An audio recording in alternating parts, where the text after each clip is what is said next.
In this week's problem, we're looking at a figure made up of squares. Part of the figure is shaded, and our job is to determine what percent of the figure is shaded.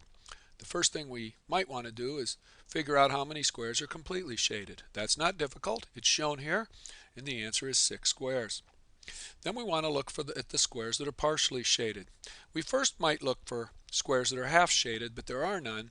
But we realize that there are some rectangles. Each rectangle has 3 squares. There's 4 of them. There's a diagonal down the middle separating the shaded area from the unshaded area, and most of us know that when you draw a diagonal down the middle of a rectangle, you cut it in half. So if each rectangle has 3 squares and we cut it in half, that leaves 1.5 squares shaded, and 1.5 times 4 is 6. So the sum of the shaded areas in the squares which are partially shaded is 6 squares. Added to the 6 that are completely shaded gives us the equivalent of 12 squares shaded.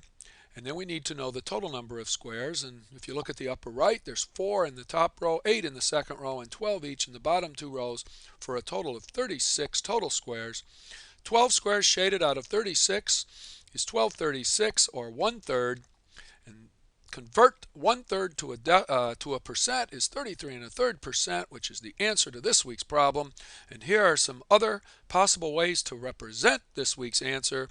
And the staff at the problem of the week also decided to accept the answer rounded to the nearest percent, 33%.